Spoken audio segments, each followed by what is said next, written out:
Welcome to another episode of Doctor versus AI with me, Dr. John Stelmach.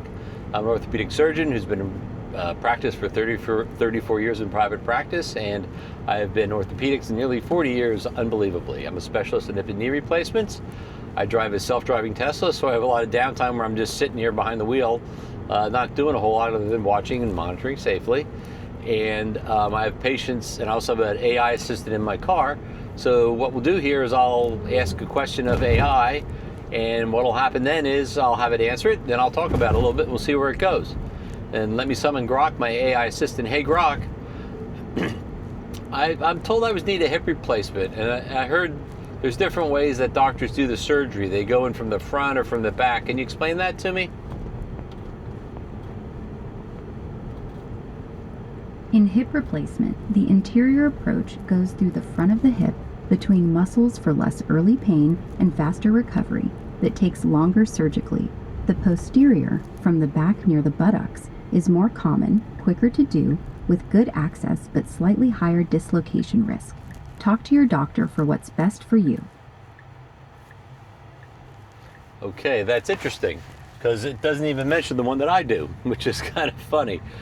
So basically, to summarize quickly, when you're doing a hip replacement, you need to get down to the bone to expose it to see what we're doing and put the parts in. There are basically three different ways to do that. There's an anterior approach, there's a anterior lateral approach, which is what I do, and then there's a posterior approach.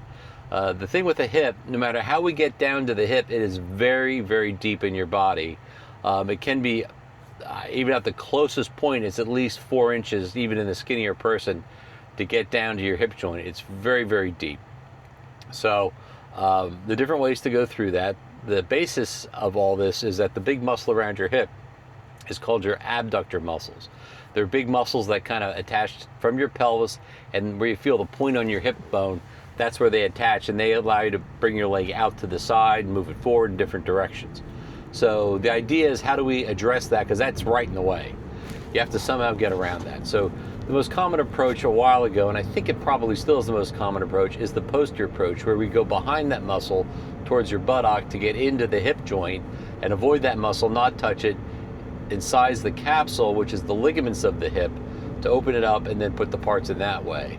The problem is the fact that that muscle keeps your hip in the socket, but also the ligaments do, and that they're released when you do the posterior approach. And the other confounding problem with the posterior approach is the fact that the hips, when they pop out of the socket, generally pop out the back, because when you bend your knee up, like when you're sitting, it puts a lot of pressure on the back of your hip capsule and your hip joint, and the hips will pop out of the socket if there's any instability there. So by doing the posterior approach, you can see pretty well, you avoid the muscle, but you've weakened the muscles and the ligaments and things that keep the hip in the socket. So that's the issue with that approach. But again, it spares the muscle, it's easy to do. The other approach is the anterior approach. I'll talk about that because I think it's a sister approach to the posterior approach.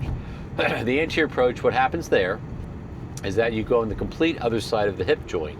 And instead of going behind that abductor muscle, you go in front of that abductor muscle, like towards your belly. You can avoid it that way, and you can go down to the hip, you can go between the muscles, so you don't really have to cut any muscles at all.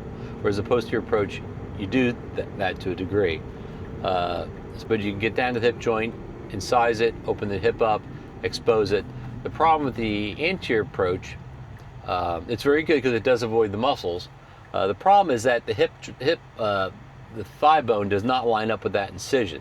So if the person is skinny enough, flexible enough, you're able to pull it out through the incision. If not, there's different degrees of skill, but sometimes you have to actually go behind the hip and release some tissue to get it up and pull it out so you can actually do the surgery. So if it's easy, you can go in very easily without disrupting any of the muscles, and the approach goes very well, but you do have to release some of the ligaments occasionally. It's a very good approach. The approach I do is called an anterior lateral approach, and what's involved with that is I go in from the side of the hip, but then I go into the front of the hip. I split what's called the abductor muscles, about 10 to 15% of those muscles off the front. We don't cut them in half, we split them, and slide them off the front of the hip. I can access the hip very easily.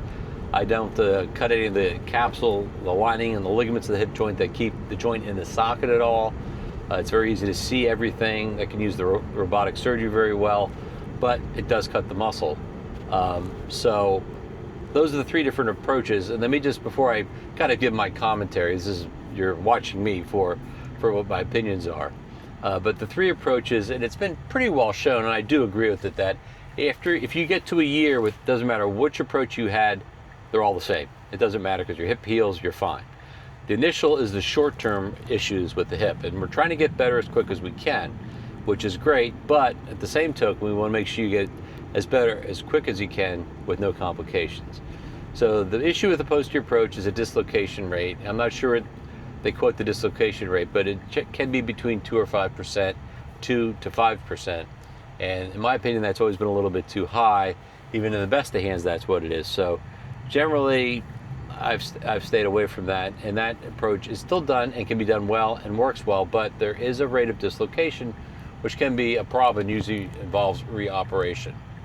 The other approach, the anterior approach, the problem with that one is the fact that you can't see it as well, and they can you have to sometimes release some of the ligaments of the hip joint. And again, there is an incidence of dislocations in the anterior approach to the hip. It's a little harder to do robotically with the anterior approach to the hip, so some surgeons that do the anterior approach feel that's more important than doing the robotic. I tend to think the robotic's a little bit more important.